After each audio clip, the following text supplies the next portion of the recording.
ആകാശവാണി. നമസ്കാരം. വാർത്തകൾ വായിക്കുന്നത് സുധിൻ സൈനുദ്ദീൻ.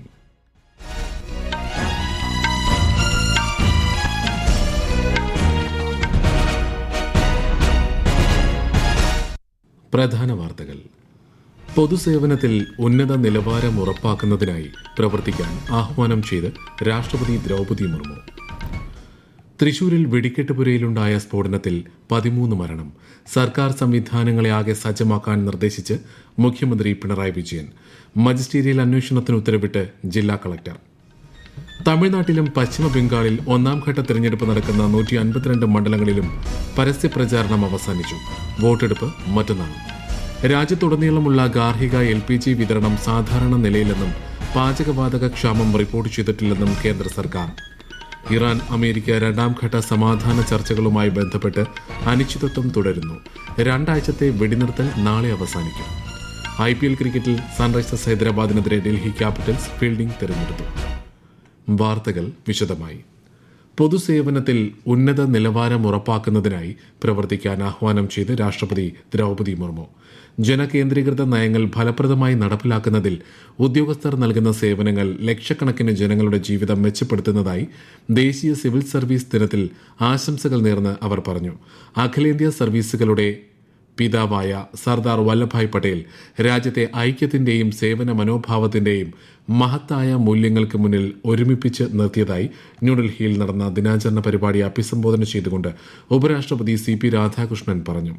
സദ്ഭരണത്തിനും രാഷ്ട്രനിർമ്മാണത്തിനുമുള്ള പ്രതിബദ്ധത ശക്തിപ്പെടുത്താനുള്ള സമയമാണിതെന്ന് പ്രധാനമന്ത്രി നരേന്ദ്രമോദി ആശംസാ സന്ദേശത്തിൽ പറഞ്ഞു. വികസിത ഭാരതം, പൌരകേന്ദ്രീകൃത ഭരണവും എല്ലാവർക്കും വികസനവും എന്നതാണ് ഈ വർഷത്തെ സിവിൽ സർവീസ് ദിന പ്രമേയം. തൃശൂരിൽ വെടിക്കെട്ടുപുരയിലുണ്ടായ വൻ സ്ഫോടനത്തിൽ 13 മരണം. 5 പേരുടെ നില ഗുരുതരമാണ്. 40ഓളം തൊഴിലാളികൾക്ക് സ്ഫോടനത്തിൽ പരിക്കേറ്റിട്ടുണ്ട്. തൃശൂർ മുണ്ടത്തിക്കോടുള്ള വെടിക്കെട്ടുപുരയിലാണ് സ്ഫോടനമുണ്ടായത്. തൃശൂർ പൂരത്തിനുള്ള തിരുവമ്പാടി വിഭാഗത്തിന്റെ 3 വെടിപ്പുരകൾ കത്തിയതായാണ് വിവരം. വൈകുന്നേരം 3:30ഓടെയാണ് ആദ്യത്തെ വലിയ സ്ഫോടനം കേട്ടത്. പ്രദേശത്ത് പിന്നീടും സ്ഫോടന ശബ്ദങ്ങളുണ്ടായി. രക്ഷാപ്രവർത്തനം പുരോഗമിക്കുകയാണ്. സ്ഫോടന സ്ഥലത്തേക്ക് എത്താനുള്ള ബുദ്ധിമുട്ട് രക്ഷാപ്രവർത്തനത്തിന് വെല്ലുവിളി ഉയർത്തിയിരുന്നു. തൃശൂർ മെഡിക്കൽ കോളേജിലും ജനറൽ ആശുപത്രിയിലും സമീപത്തെ മറ്റ് ആശുപത്രികളിലും ചികിത്സയ്ക്ക് വേണ്ട സജ്ജീകരണം ഒരുക്കാൻ ആരോഗ്യവകുപ്പ് നടപടികൾ സ്വീകരിച്ചു. പരിക്കേറ്റവർക്ക് വിദഗ്ധ ചികിത്സ ഉറപ്പാക്കുമെന്ന് ആരോഗ്യമന്ത്രി വീണ ജോർജ് അറിയിച്ചു.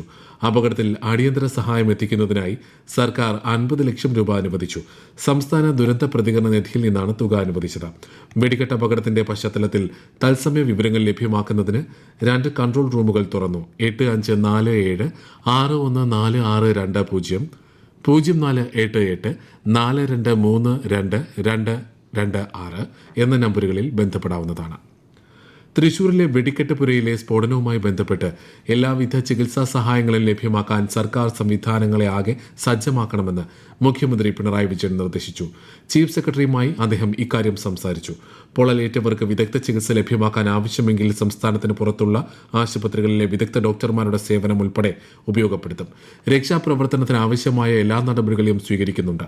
പോലീസ്, അഗ്നിരക്ഷാസേന, ആരോഗ്യവകുപ്പ് തുടങ്ങി എല്ലാ സംവിധാനങ്ങളെയും റവന്യൂ, ദുരന്ത നിവാരണ വകുപ്പുകളെയും ഏകോപിപ്പിച്ചുള്ള പ്രവർത്തനങ്ങളാണ് നടക്കുന്നതെന്നും മുഖ്യമന്ത്രി വ്യക്തമാക്കി. ദുരന്തത്തിൽ അദ്ദേഹം അനുശോചനം രേഖപ്പെടുത്തി. തൃശൂർ മുണ്ടത്തേക്കോട് വെടിക്കെട്ട് നിർമ്മാണശാലയിലെ അപകടം സംബന്ധിച്ച് മജിസ്റ്റീരിയൽ തല അന്വേഷണത്തിന് ജില്ലാ കളക്ടർ ശിഖ സുരേന്ദ്രൻ ഉത്തരവിട്ടു. അപകട കാരണവും അനന്തരഫലങ്ങളും വിശദമായി അന്വേഷിക്കുന്നതിന് സബ് ഡിവിഷണൽ മജിസ്ട്രേറ്റായ തൃശൂർ RDOയെ ചുമതലപ്പെടുത്തി. അതേസമയം പരിശോധനയ്ക്കായി റോബോട്ടിനെ എത്തിക്കുമെന്ന് അധികൃതർ അറിയിച്ചു. തമിഴ്നാട്ടിലും പശ്ചിമ ബംഗാളിൽ ഒന്നാംഘട്ട തെരഞ്ഞെടുപ്പ് നടക്കുന്ന 152 മണ്ഡലങ്ങളിലും പരസ്യപ്രചാരണം അവസാനിച്ചു. വാദ്യമേളങ്ങളുടെ അകമ്പടിയോടെയുള്ള ആവേശകരമായ കൊട്ടിക്കലാശത്തിനാണ് ഇരു സംസ്ഥാനങ്ങളും ഇന്ന് സാക്ഷ്യം വഹിച്ചത്. വിശദാംശങ്ങളിലേക്ക്. ഇരു സംസ്ഥാനങ്ങളിലെയും വിവിധ മണ്ഡലങ്ങളിലെ സ്ഥാനാർത്ഥികൾക്കൊപ്പം പ്രമുഖ നേതാക്കളും പ്രവർത്തകരും ചേർന്നതോടെ കൊട്ടിക്കലാശത്തിലുടനീളം തെരഞ്ഞെടുപ്പിന്റെ പോരാട്ട വീര്യം ദൃശ്യമായി. BJP നേതാവും കേന്ദ്ര ആഭ്യന്തരമന്ത്രിയുമായ അമിത്ഷായും തൃണമൂൽ കോൺഗ്രസ് നേതാവും മുഖ്യമന്ത്രിയുമായ മമതാ ബാനർജിയും പശ്ചിമബംഗാളിൽ പൊതുറാലികളിൽ പങ്കെടുത്തു.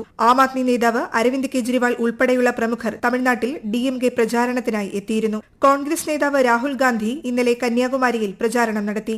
AIADMK നേതാവ് എടപ്പാടി പളനിച്ചാമി വിവിധ മണ്ഡലങ്ങളിൽ പ്രചാരണം പ്രചാരണ റാലികളിൽ പങ്കെടുത്തു. പ്രധാനമന്ത്രി നരേന്ദ്രമോദി ഉൾപ്പെടെയുള്ള മുതിർന്ന BJP നേതാക്കളും തമിഴ്നാട്ടിൽ കഴിഞ്ഞ ദിവസങ്ങളിൽ പ്രചാരണത്തിനെത്തിയിരുന്നു. തമിഴക വെട്രി കഴകം നേതാവും ചലച്ചിത്ര താരവുമായ വിജയ് ചെന്നൈയിൽ പ്രചാരണം നടത്തി. തമിഴ്നാട്ടിലെ 234 മണ്ഡലങ്ങളിൽ മറ്റന്നാൾ നടക്കുന്ന വോട്ടെടുപ്പിൽ 4023 സ്ഥാനാർത്ഥികൾ ജനവിധി തേടും. കേരളത്തിൽ ജോലി ചെയ്യുന്ന തമിഴ്നാട് സ്വദേശികളായ വോട്ടർമാർക്ക് മറ്റന്നാൾ വേതനത്തോടുകൂടിയ അവധി സംസ്ഥാന സർക്കാർ അനുവദിച്ചിട്ടുണ്ട്. പശ്ചിമബംഗാളിൽ രണ്ടാം ഘട്ട വോട്ടെടുപ്പ് ഈ മാസം 29-നാണ്. കേരളം, അസം, തമിഴ്നാട്, പശ്ചിമബംഗാൾ, പുതുച്ചേരി ഉൾപ്പെടെ നിയമസഭാ തെരഞ്ഞെടുപ്പ് നടക്കുന്ന 5ഇടത്തും വോട്ടെണ്ണൽ മെയ് 4-നാണ്. News desk Akashvani.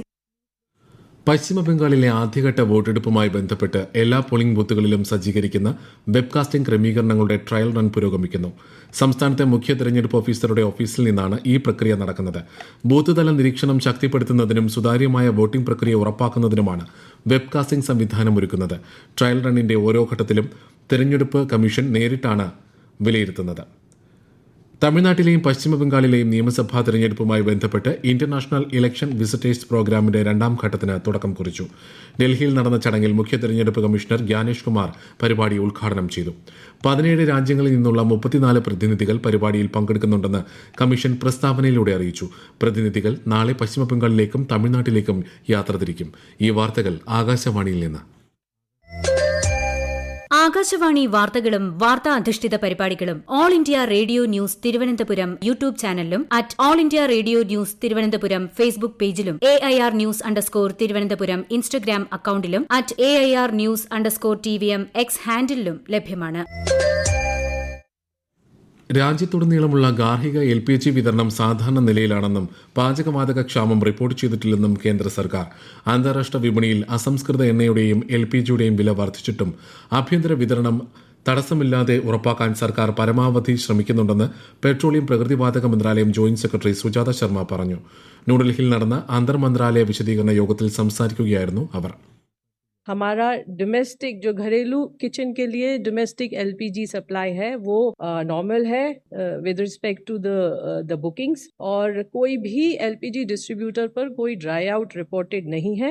हमारी online bookings are all time high. जो DAC बेस्ड डिलीवरी है वो भी लगभग 93% पर है. अप्रैल के मंथ में अभी तक पिछले 20 दिनों में लगभग 1,23,000 टन कमर्शियल LPG की सेल हुई है. പശ്ചിമേഷ്യൻ സംഘർഷങ്ങൾക്കിടയിലും രാജ്യത്തുടനീളമുള്ള പാൽ ശേഖരണവും സംസ്കരണവും വിതരണവും തടസ്സമില്ലാതെ തുടരുന്നതായി മൃഗസംരക്ഷണ ക്ഷീര വികസന വകുപ്പ് ഡയറക്ടർ പൂജ രസ്തോഗി പറഞ്ഞു.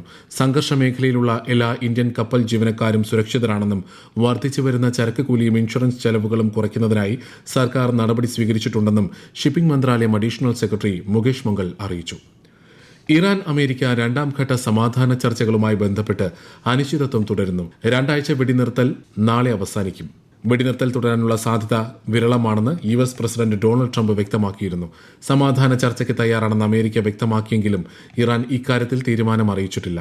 ഇറാൻ കപ്പലിന് നേരെ അമേരിക്ക നടത്തിയ ആക്രമണവും അമേരിക്കയുടെ നാവിക ഉപരോധവും കണക്കിലെടുത്ത് രണ്ടാം വട്ട സമാധാന ചർച്ചകൾക്ക് താൽപര്യമില്ലെന്ന നിലപാട് ഇറാൻ വിദേശകാര്യ വക്താവ് ഇന്നലെ അറിയിച്ചിരുന്നു. ഇതിനിടെ ചർച്ചകൾക്കായി ടെഹ്റാനിൽ നിന്നുള്ള ഒരു പ്രതിനിധി സംഘവും ഇതുവരെ പാകിസ്ഥാൻ സന്ദർശിച്ചിട്ടില്ലെന്ന് ഇറാനിയൻ സ്റ്റേറ്റ് ടെലിവിഷൻ അറിയിച്ചു. IPL ക്രിക്കറ്റിൽ സൺറൈസേഴ്സ് ഹൈദരാബാദിനെതിരെ ടോസ് നേടിയ ഡൽഹി ക്യാപിറ്റൽസ് ഫീൽഡിംഗ് തെരഞ്ഞെടുത്തു. ഹൈദരാബാദിലാണ് മത്സരം. പ്രധാനമന്ത്രി നരേന്ദ്രമോദി ആകാശവാണിയിലൂടെ ജനങ്ങളുമായി ആശയങ്ങൾ പങ്കുവയ്ക്കുന്ന പ്രതിമാസ റേഡിയോ പ്രഭാഷണ പരിപാടി മൻ കി ബാത്ത് ഈ മാസം 26-ന് രാവിലെ 11 മണിക്ക്. പരിപാടിയുടെ 133-ാം പതിപ്പാണിത്. ആകാശവാണിയിലും ദൂരദർശനിലും പരിപാടി തത്സമയം ലഭ്യമാകും. മൻ കി ബാത്തിലേക്ക് ഈ മാസം 24 വരെ അഭിപ്രായങ്ങൾ പങ്കുവയ്ക്കാം. 3 ദിവസത്തെ ഔദ്യോഗിക സന്ദർശനത്തിനായി രാജ്യരക്ഷാമന്ത്രി രാജ്നാഥ് സിംഗ് ജർമ്മനിയിലെ മ്യൂണിക്കിലെത്തി.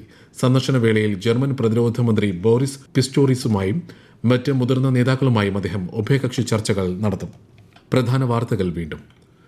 പൊതുസേവനത്തിൽ ഉന്നത നിലവാരം ഉറപ്പാക്കുന്നതിനായി പ്രവർത്തിക്കാൻ ആഹ്വാനം ചെയ്ത് രാഷ്ട്രപതി ദ്രൗപദി മുർമു. തൃശൂരിൽ വെടിക്കെട്ടുപുരയിലുണ്ടായ സ്ഫോടനത്തിൽ 13 മരണം. സർക്കാർ സംവിധാനങ്ങളെ ആകെ സജ്ജമാക്കാൻ നിർദ്ദേശിച്ച് മുഖ്യമന്ത്രി പിണറായി വിജയൻ. മജിസ്ട്രേറ്റിയൽ അന്വേഷണത്തിന് ഉത്തരവിട്ട് ജില്ലാ കളക്ടർ. തമിഴ്നാട്ടിലും പശ്ചിമബംഗാളിൽ 1ാം ഘട്ട തെരഞ്ഞെടുപ്പ് നടക്കുന്ന 152 മണ്ഡലങ്ങളിലും പരസ്യപ്രചാരണം അവസാനിച്ചു. വോട്ടെടുപ്പ് മറ്റന്നാൾ. രാജ്യത്തുടനീളമുള്ള ഗാർഹിക LPG വിതരണം സാധാരണ നിലയിലെന്നും പാചകവാതക ക്ഷാമം റിപ്പോർട്ട് ചെയ്തിട്ടില്ലെന്നും കേന്ദ്ര സർക്കാർ. ഇറാൻ അമേരിക്ക 2ാം ഘട്ട സമാധാന ചർച്ചകളുമായി ബന്ധപ്പെട്ട് അനിശ്ചിതത്വം തുടരുന്നു. 2 ആഴ്ചത്തെ വെടിനിർത്തൽ നാളെ അവസാനിക്കും. IPL ക്രിക്കറ്റിൽ സൺറൈസേഴ്സ് ഹൈദരാബാദിനെതിരെ ഡൽഹി ക്യാപിറ്റൽസ് ഫീൽഡിംഗ് തിരഞ്ഞെടുത്തു.